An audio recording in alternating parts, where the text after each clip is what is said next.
இந்த பாஜக கூட்டத்திற்கும் பாரதியாருக்கும் என்ன சம்பந்தம்? நடிக்கிறான், பேர் வச்சிருக்கான் பாரியா, விஜில். அது RSS அமைப்பு தான், அவங்களே ஒப்புக்கொள்றாங்க. அந்த அமைப்புல போய் நாம் தமிழர் கட்சியினுடைய மாநில ஒருங்கிணைப்பாளர் திரு சீமான் அவர்கள் முழங்குகிறார். கேட்டா அவர் சொல்றாரு, பாரதியார் பற்றி பேச நான் பாகிஸ்தான் கூட போவேன்.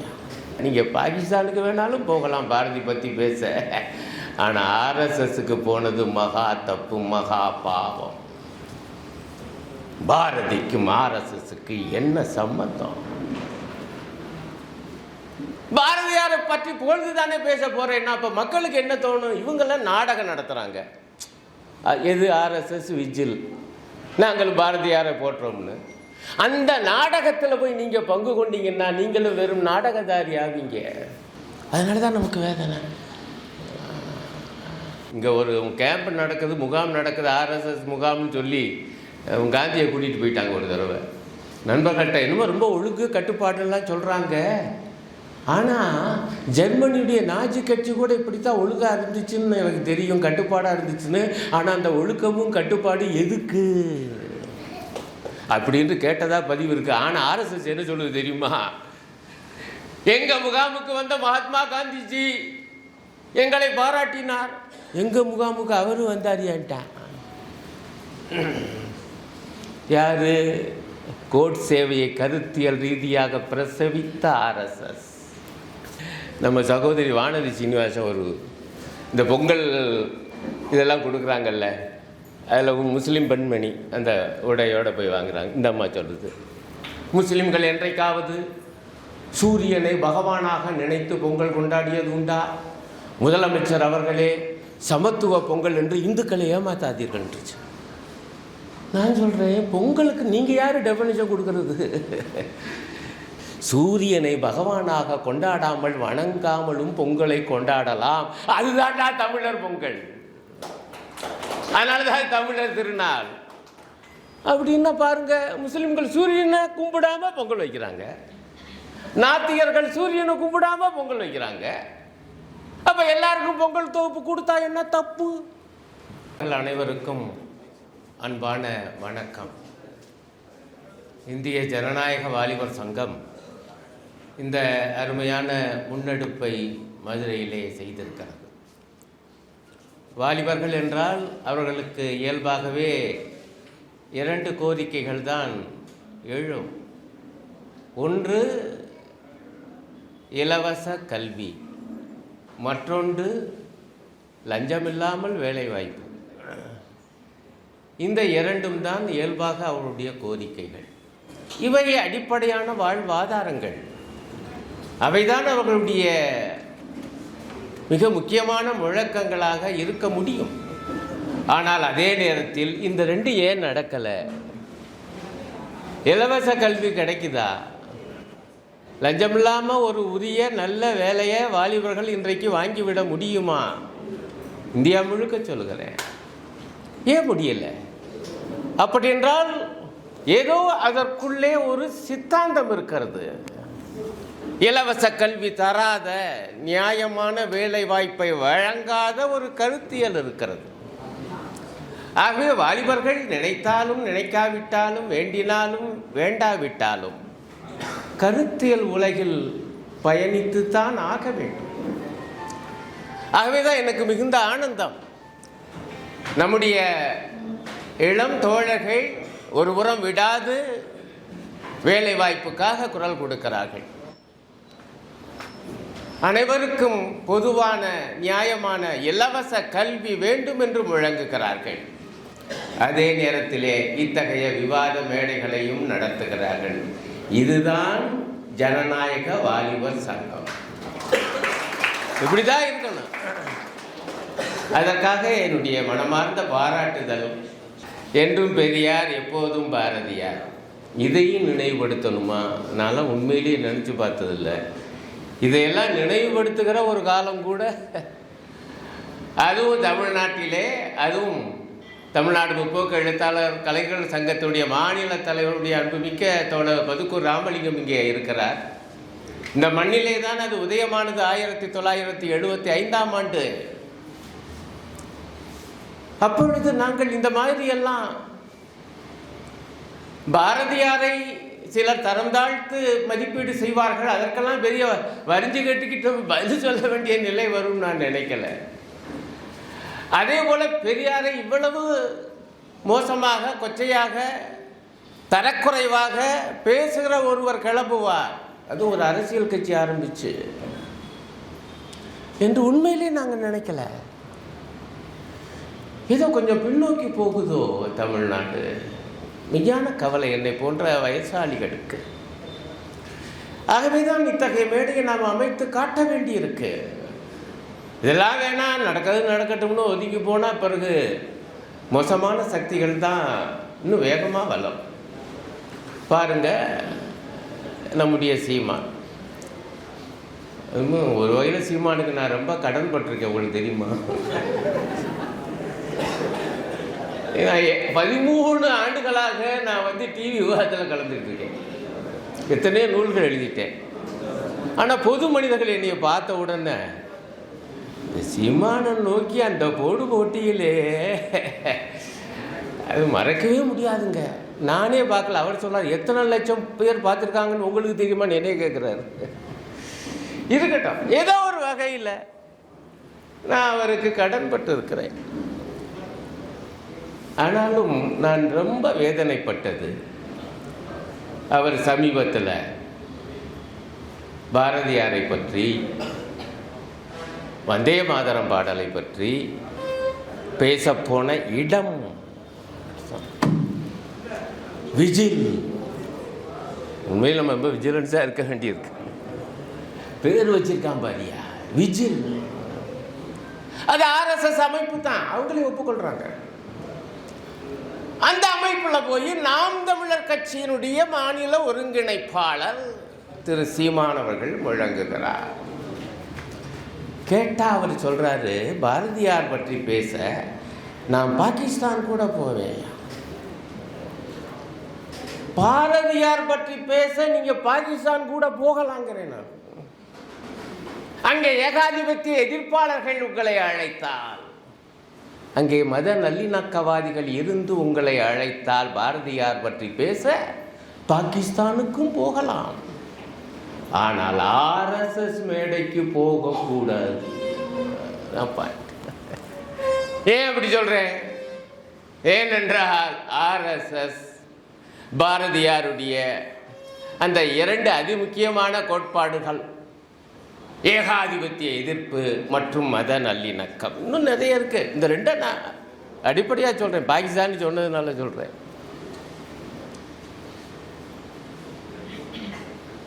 RSSக்கும் ஏகாதிபத்திய எதிர்ப்புக்கும் என்ன சம்பந்தம்? கொஞ்சமா யோசிச்சு பார்த்தீங்களா? சுதந்திர போராட்டத்தில் RSS பங்கு கொண்டதா? போறதுக்கு முன்னாடி கொஞ்சமாவது விசாரிச்சிங்களா? 1925ஆம் ஆண்டு RSS துவங்கப்பட்டது. 1947 வரை 22 ஆண்டுகள் சுதந்திர போராட்டம் இந்த மண்ணிலே நிகழ்ந்தது. அதில் ஒரு போராட்டத்தை RSS சுயேட்சையாக நடத்திச்சா அல்லது காங்கிரஸ் நடத்தின ஏதேனும் ஒரு போராட்டத்தில் RSS என்கிற முறையில் பங்கு கொண்டுச்சா? பங்கு கொள்ளலைன்னு அவங்களுடைய ஆதாரபூர்வமான அதிகாரபூர்வமான இணையதளத்தில் இருக்கு. உங்களுக்கு தெரியுமா? அது போய் பாருங்க.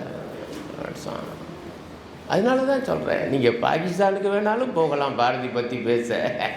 ஆனால் RSSக்கு போனது மகா தப்பு, மகா பாவம். பாரதிக்கும் RSSக்கு என்ன சம்பந்தம்? பாரதி எந்த அளவுக்கு மத நல்லிணக்கம் வேண்டினான்? ஏகாதிபத்திய ஆட்சியை, வெள்ளையர் ஆட்சியை, ஆங்கிலேய ஆட்சியாளர்களை இந்தியாவை விட்டு விரட்ட வேண்டுமென்றால் மக்கள் ஒற்றுமை தேவை தேவை என்று பண்ணி பண்ணி பாடியவன் பாரதி. இதெல்லாம் பேச இருக்காங்க, அதனால நான் அதுக்குள்ளே போகலை. நானும் கடைசியாக சில விஷயங்களை சொல்லுவேன். பட் நான் இந்த அறிமுகப்படுத்துகிறேன், ஏன் தேவைன்னு. சர்வசாதாரணமாக ஒற்றுமையை பற்றி பேசினேன், போகிற இடத்துல எல்லாம் பேசுகிறேன். மக்கள் ஒற்றுமைக்கும் மத நல்லிணக்கத்துக்கும் இந்த ஆர்எஸ்எஸ்க்கு என்ன சம்பந்தம்? சம்பந்தம் இல்லை என்பது மட்டுமல்ல, மத நல்லிணக்கத்தை கெடுக்கவே பிறந்த அமைப்பு ஆர்எஸ்எஸ். இந்த நாட்டிலே மக்கள் ஒற்றுமை வந்துவிடக் கூடாது என்பதற்காகவே துவங்கப்பட்ட அமைப்பு ஆர்எஸ்எஸ். அது அன்றிலிருந்து இன்று திருப்பரங்குன்றம் வரை.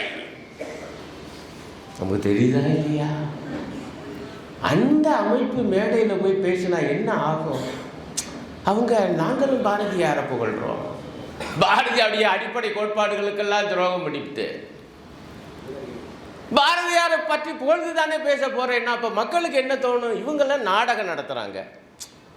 எது? ஆர்எஸ்எஸ் விஜில், நாங்கள் பாரதியாரை போற்றோம்னு.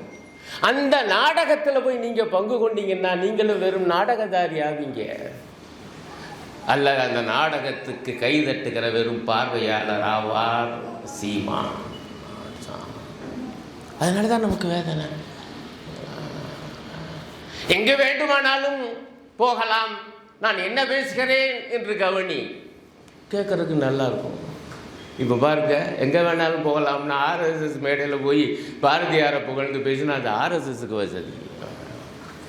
உங்களுக்கு தெரியாது, பாவம். இங்கே ஒரு கேம்ப் நடக்குது, முகாம் நடக்குது, ஆர்எஸ்எஸ் முகாம்னு சொல்லி காந்தியை கூட்டிகிட்டு போயிட்டாங்க ஒரு தடவை. அவர் போய் பார்த்தாரு. பார்த்துட்டு வந்து வெளியே வந்து ஆனால் என்ன சொல்லியிருக்காருன்னா, நண்பர்கள்ட்ட என்னமோ ரொம்ப ஒழுங்கு கட்டுப்பாடுலாம் சொல்கிறாங்க, ஆனால் ஜெர்மனியுடைய நாஜி கட்சி கூட இப்படித்தான் ஒழுங்காக இருந்துச்சுன்னு எனக்கு தெரியும், கட்டுப்பாடாக இருந்துச்சுன்னு. ஆனால் அந்த ஒழுக்கமும் கட்டுப்பாடு எதுக்கு அப்படின்னு கேட்டதா பதிவு இருக்குது. ஆனால் ஆர்எஸ்எஸ் என்ன சொல்லுது தெரியுமா? எங்கள் முகாமுக்கு வந்த மகாத்மா காந்திஜி எங்களை பாராட்டினார், எங்கள் முகாமுக்கு அவரும் வந்தாரியான்ட்டான். யாரு? கோட் சேவையை கருத்தியல் ரீதியாக பிரசவித்த ஆர்எஸ்எஸ். தேசப்பிதா மகாத்மா காந்தியை சுட்டு கொன்ற அந்த மாபாவி, அவனுடைய குரு சாவர்கர். அந்த சாவர்கரை புகழ்கிற ஆர்எஸ்எஸ் சொல்லுது, எங்க முகாமுக்கு காந்தி வந்திருக்காரியா, எங்க வேணாலும் போகலாம்னு சொல்றீங்களே சீமான், போனா என்ன ஆபத்து வரும் தெரியுமா? எங்களுக்குள்ள வருத்தமெல்லாம் இதுதான். பெரியார் தான் ஆர்எஸ்எஸ் உடைய எதிரி, கொள்கை எதிரி. இந்த கொள்கை எதிரிங்கிற வார்த்தை வேறு ரொம்ப பிரமாதமா இருக்கு, நான் அதுக்குள்ள போகல. ஆனா ஆர்எஸ்எஸ் உடைய கொள்கை எதிரி யார்? கருத்தியல் ரீதியாக சமூக நீதிக்காக தன் வாழ்வையே சமர்ப்பித்தவர் தந்தை பெரியார். ஆனால் வர்ணாசிரமத்துக்காக, ஜாதியத்துக்காக, பெண்ணடிமைத்தனத்துக்காக உருவாக்கப்பட்ட அமைப்பு ஆர்எஸ்எஸ். அந்த பெரியாரை திட்டுகிறார். இது பெரியார் மண் என்றால் பெரியார் எனக்கு வெறும் மண் என்கிறார் சீமான். அப்படி பெரியாரை சீமான் திட்ட கை தட்டுகிறார். அப்ப பெரியாரை திட்டினா யார் கை தட்டுறாங்கன்னு தெரியுதா சீமான் அவர்களே? அந்த மேடையில் எல்லாம் நடந்துச்சு, எல்லாம் சொல்லுவாங்க. இப்ப பெரியாரை திட்டுறாரே, பாரதியாரை தூக்கி பிடிக்கிறாரே என்று நம்மவர்கள் சிலர், நமக்கு வேண்டியவர்களில் சிலர், பெரியாரியவாதிகள் சிலர், அவங்க ஒரு மறுப்பா எசப்பாட்டா, நீ அங்கே போய் பாரதியாரை புகழ்ந்து பேசினியா, நான் பாரதியாரில் என்னென்ன கோளாறு இருக்குன்னு சொல்கிறேன் பாருன்னு இவங்க கிளம்பிட்டோம். இதுவும் ஆர்எஸ்எஸ்க்கு மகிழ்ச்சிங்கிறேன். உண்மையிலேயே ஆர்எஸ்எஸ்க்கு பெரியாரையும் பிடிக்காது, பாரதியாரையும் பிடிக்காது. That's the point. ஏன்னா பாரதியார் ஏகாதிபத்தியத்தை எடுத்தவர் எங்க மறுக்க சொல்லுங்க யாரையாவது? சுதந்திர போராட்ட அந்த தீரத்துக்கு, அந்த களத்திற்கு எத்தகைய உணர்ச்சிகரமான பாடல்களை தந்தார், மறுக்க முடியுமா? சுதந்திர போராட்டத்திலே பங்கு கொள்ளாத அமைப்பு ஆர்எஸ்எஸ். பங்கு கொள்ளக்கூடாதுன்னு உத்தரவு போட்டாங்க தெரியுமா உங்களுக்கு, அமைப்பு ரீதியா. அப்போ அவனுக்கு உள்ளுவர பாரதியை பிடிக்காது. அவரு பிராமண குலத்திலே பிறந்திருந்தாலும் பிற மத வெறுப்பு இல்லாதவர், மறுக்க முடியுமா? அதுக்கும் ஆர்எஸ்எஸ்க்கு என்ன சம்பந்தம்? அது பிறந்ததே பிற மத வெறுப்பு தான் இந்த அமைப்பு. இன்றைக்கி கூட பார்க்குறேன், நம்ம சகோதரி வானதி சீனிவாசன் ஒரு இந்த பொங்கல் இதெல்லாம் கொடுக்குறாங்கல்ல, அதில் முஸ்லீம் பெண்மணி அந்த உடையோடு போய் வாங்குறாங்க. இந்த அம்மா சொல்கிறது, முஸ்லீம்கள் என்றைக்காவது சூரியனை பகவானாக நினைத்து பொங்கல் கொண்டாடியது உண்டா? முதலமைச்சர் அவர்களே சமத்துவ பொங்கல் என்று இந்துக்களை ஏமாத்தாதீர்கள்ன்றுச்சு. நான் சொல்கிறேன், பொங்கலுக்கு நீங்கள் யார் டெஃபினிஷன் கொடுக்கறது? நான் வருஷம் பொங்கல் கொண்டாடுவேன், ஆனால் நான் சூரிய பகவானை கும்பிட்டதே கிடையாது. சூரியன் நமக்கு தேவை என்பதை உணர்ந்தவன் நான். விட்டமின் டி அங்கேருந்து தான் கிடைக்குது, வீட்டுக்குள்ளே இருந்தால் கிடைக்காது டி விட்டமின். அதை சூரியனுடைய சக்தியை, அதனுடைய ஆற்றலை, அதனுடைய தேவையை உணர்ந்தவன். ஆனால் அதை ஒரு கடவுள் என்று வணங்க வேண்டும் என்று எனக்கு தெரியலை. ஆனால் நான் பொங்கல் கொண்டாடுவேன். நீ யார் தடுக்கிறது? சூரியனை பகவானாக கொண்டாடாமல் வணங்காமலும் பொங்கலை கொண்டாடலாம். அதுதான் தமிழர் பொங்கல், அதனால தான் தமிழர் திருநாள். அப்படின்னா பாருங்க, முஸ்லிம்கள் சூரியனை கும்பிடாம பொங்கல் வைக்கிறாங்க, நாத்திகர்கள் சூரியனை கும்பிடாம பொங்கல் வைக்கிறாங்க. அப்ப எல்லாருக்கும் பொங்கல் தொகுப்பு கொடுத்தா என்ன தப்பு? இப்போ எந்த அளவுக்கு இவர்கள் மதவெறி! இதையெல்லாம் அதிமுக ஏற்குதான்னு எனக்கு தெரியல. கூட்டணி வேற வச்சிருக்காரு நம்ம எடப்பாடி, அண்ணாணி பேர் வேற கட்சிக்கு. அவ்வளவு விஷமத்தனமாக வன்மமாக முஸ்லிம்களை தாக்கி இன்றைக்கு பேசியிருக்காங்க, பேட்டி கொடுத்துருக்காங்க வானதி சீனிவாசன். இந்த பாஜக கூட்டத்திற்கும் பாரதியாருக்கும் என்ன சம்பந்தம்? நடிக்கிறான். பாரதியார் பாராட்டினா இது பண்ணுற மாதிரி, அதை ஏற்கிற மாதிரி. ஆனால் உள்ளூர் இந்த மாதிரி பெரியாரை சீமான் திட்டினா, நம்ம நண்பர்கள் சிலர் பாரதியாரை திட்டினா அவன் ரெண்டையும் ரசிக்கிறான். ரெண்டுக்கு நாம் பலியாகலாமா? இதுதான் இந்த மேடையினுடைய கருப்பொருள். ஒரு வீடியோ பார்த்தேன், தலைப்பு நம்ம சகோதரி அருள்மொழி தான், ரொம்ப நான் மதிக்கிறவங்க, நான் அதுக்குள்ளே போகலை. ஆனால் அந்த வீடியோ கொடுத்தவங்க, தயாரித்தவங்க கொடுத்த தலைப்பு என்னன்னா, பெரியார் வெர்சஸ் பாரதியார். தலைப்பு அதுதான். இது யாருக்கு மகிழ்ச்சி தரும்? நான் சொல்கிறேன், அவங்க பேச போகிறாங்க. பெரியார் வெர்சஸ் பாரதியார் அல்ல, எங்களை பொறுத்தவரை பாரதியார் அண்ட் பெரியார். பாரதியார் வேணும், பெரியார் வேணும். நான் ஏன் பாரதியார் முன்னாடி போட்டேன்னா, காலத்தின் அடிப்படையில் அவர் தான் முன்னாடி வந்தவர். பாரதிதாசன் சொல்லுவார், பெரியார் கிளம்புறதுக்கு முன்னாடியே ஜாதியை எதிர்த்து பாடினவன்டா என்னுடைய பாரதி, அதனால தான் என் பேர் பாரதிதாசன். அத பெரியார் வெர்சஸ் பாரதியார் என்று ஏன் நாம முன்வைக்கணும்? இது யாருக்கு லாபம்? பாரதியார் அண்ட் பெரியார் ரெண்டு பேரையும் தூக்கி பிடிக்கணும். மிகப்பெரிய எதிரி இன்றைக்கு ஒன்றிய ஆட்சியில் உட்கார்ந்துருக்கான் அந்த ஆர்எஸ்எஸ் பரிவாரம், அதனுடைய ஆட்சி பாஜக. அந்த மகா வில்லனை எதிர்க்க ஒரு பெரிய அணிவகுப்பு வேண்டாமா? ரொம்ப போய் பாரதியாரை கொண்டு பாஜக பக்கம் தள்ளி விடுறதா? அதனால என்ன எனக்கு தெரியலை, என்ன பிரயோஜனம், என்ன பயன்? ஆகவே தான் நாம் யோசிக்கிறோம், இந்த இருவரும் இன்றைக்கு தேவை, எப்படி தேவை, எப்படி அவர்கள் இன்றைக்கும் பயன்படுகிறார்கள்.